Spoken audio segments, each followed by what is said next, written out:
अब हम देखते हैं कि क्वेश्चन नंबर 6 क्या कर रहा है। क्वेश्चन नंबर 6 में कि एक कुटीर उद्योग, ठीक है, कुटीर उद्योग, ठीक है, एक दिन में कुछ बर्तनों का निर्माण करता है, ठीक है। अब एक विशेष दिन, ठीक है, यह देखा गया कि प्रत्येक नग का निर्माण लागत जो है उस दिन निर्माण किए गए बर्तनों की संख्या के 2 गुने से 3 अधिक है, ठीक है।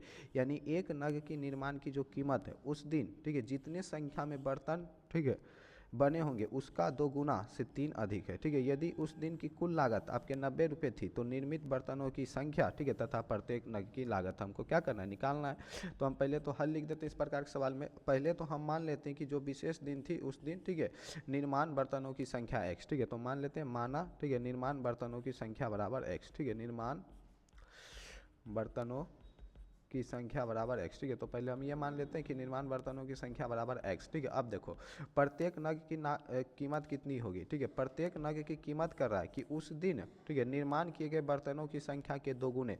तो निर्माण किए गए बर्तनों की संख्या x थी तो इसका 2 गुना यानी कि 2x, उससे 3 अधिक था यानी कि 2x + 3, ठीक है। तो प्रत्येक नग की कीमत कितनी हो जाएगी, प्रत्येक नग की कीमत, ठीक है, प्रत्येक नग की कीमत बराबर में हो जाएगा 2x + 3, ठीक है। अब देखो उस दिन निर्माण हुआ बर्तन x और प्रत्येक नग की कीमत थी 2x + 3, तो उस दिन जो भी चीज़ निर्माण हुआ उसकी कुल लागत क्या हो जाएगी, x × 2x + 3, ठीक है। जितना बर्तन होगा उतना ही नग बनेगा। एक नग का कीमत है 2x + 3 और इस तरीके से x बर्तन है तो टोटल लागत क्या हो जाएगा उस दिन का, x × 2x + 3, ठीक है। और ये हो जाएगा टोटल लागत और वही टोटल लागत आपका दिया हुआ पैसा में 90, यानी कि x × 2x + 3 बराबर 90, ठीक है। यानी कि अगर हम प्रश्न से चलेंगे, प्रश्न से, ठीक है, कि x × 2x + 3 बराबर में क्या बन जाएगा 90, ठीक है। अब हम क्या करेंगे, इसको सॉल्व कर लेंगे। x × 2x आपका 2x² प्लस में x × ये 3x बन जाएगा और ये जो 90 है इस पर आके आपका -90 बराबर में 0। इसके बाद हम क्या करते हैं, ठीक है, गुणनखंड, इस 3x को 2 ऐसी संख्या में तोड़ देंगे, ठीक है, जिसको जोड़ने से वापस 3x आ जाए और गुना करने से, ठीक है, a × c यानी कि -180 आ जाए। अब पहले हम a लिख लेते हैं, a 2 है, ठीक है, बहुत ही बिगनर बच्चों के लिए, ठीक है, आप आराम से देखो समझ में आ जाएगा। b बराबर 3 और c बराबर -90, a × c करेंगे तो -180 और b बराबर आ जाएगा 3, ठीक है। अब देखो पहले तो हम साइन पता कर लेते हैं, दो संख्या को गुना करने से एक नेगेटिव संख्या, यानी ये पता चल गया जो भी दो संख्या, ये b जो है जो भी दो संख्या में टूटेगी उसमें तो एक प्लस होगा एक माइनस होगा। अब कौन प्लस होगा, बड़ा वाला प्लस होगा या छोटा वाला प्लस होगा, इसका पता चलेगा b से। अगर b प्लस में है डेट मीन्स कि बड़ा वाला जो नंबर होगा वो प्लस में होगा और छोटा वाला नंबर माइनस में होगा। अब वो दो संख्या कौन होगा इसका पता करने के लिए हम करेंगे गुणनखंड, किसका, a × c जो भी आया है इसका गुणनखंड। तो 180 का गुणनखंड करोगे तो तुम पाओगे, 2 से लगाओगे 90 बार में, 3 से लगाओगे 30 बार में, 3 से लगाओगे 10 बार में, फिर 2 से लगाओगे 5 बार में, यानी इसको हम 2 × 2, ये वाला 2 एक बार और लिख देंगे, 3 × 3 × 5 के रूप में लिख सकते हैं। उसके बाद हम क्या करते हैं, ठीक है, इसको दो संख्या के रूप में लिखते हैं जिसको जोड़ने से 3 आ जाए, ठीक है। तो तुम पाओगे कि हम इसको 5 या 15, ठीक है, और 5 या 15, ठीक है, और 3 दूना 6 और 6 दूना 12 यानी कि 15 और 12, इसमें हम बड़ी वाली संख्या +15 और ये -12, अगर +15 -12 लिखे तो हमारा 3 आ जाएगा और 15 × 12 करेंगे तो मेरा 180 भी आ जाएगा, ठीक है। यानी ये जो प्लस का 3x है ये प्लस का 15x और माइनस के 12x में टूट जाएगा, ठीक है। इस तरीके से हम क्या करेंगे, पता कर लेंगे,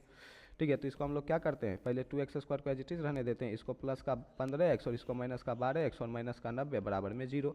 उसके बाद हम क्या करेंगे, ठीक है, दो पद का एक टर्म बनाते हैं, तो इस दो पद का एक टर्म बनेगा, इस दो पद का एक टर्म बनेगा। फिर इस टर्म से जो भी हमको नजर आएगा कॉमन, x हमको कॉमन नजर आया, x कॉमन ले लेंगे तो x + 15 बचेगा, ठीक है।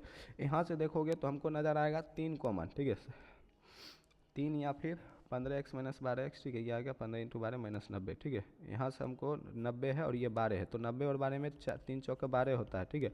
और ये आपका 3 तिहाई 9 और 2 बचे 10, ठीक है। यहाँ पर हमको 6 कॉमन आ रहा है, ठीक है, क्या कॉमन नजर आ रहा है, माइनस का 6 कॉमन ले लेंगे तो ये 2x बच जाएगा, ठीक है, और माइनस का 6 कॉमन लिए तो ये प्लस का 15 बच जाएगा, ताकि 15 छक -90 वापस आ जाए।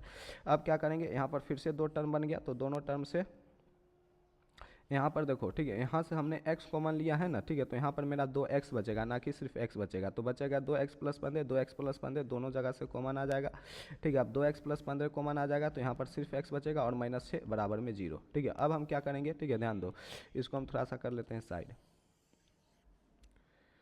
ठीक है। अब हम क्या करेंगे, ठीक है, एक बार इस 2x प्लस 15 को 0 के बराबर रखेंगे, ठीक है, और एक बार इस x माइनस 6 को 0 के बराबर रखेंगे, ठीक है। अब 2x प्लस 15 को 0 के बराबर रखेंगे तो x बराबर -15/2 आ जाएगा, और x माइनस 6 को 0 के बराबर रखेंगे तो x बराबर 6 आ जाएगा, ठीक है। अब बताओ, अपने कॉमन सेंस का इस्तेमाल कर बताओ, x बराबर -15/2 संभव है या x बराबर 6 संभव है, ये पता चलेगा, ठीक है, क्वेश्चन से। x मतलब जो हम माने हैं, x किसको माने, x माने हैं बर्तनों की संख्या को।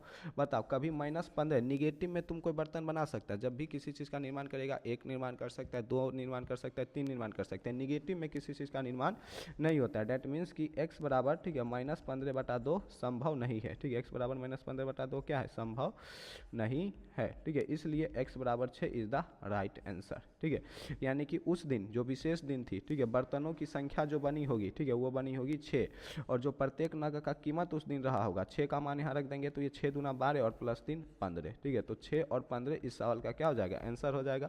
इस तरीके से आपका क्वेश्चन नंबर 6 भी कंप्लीट हो गया और प्रश्नावली 4.2 भी आपका कंप्लीट हो गया, ठीक है। इस वीडियो में इतना ही, मिलेंगे हम आपसे एक और नई वीडियो में।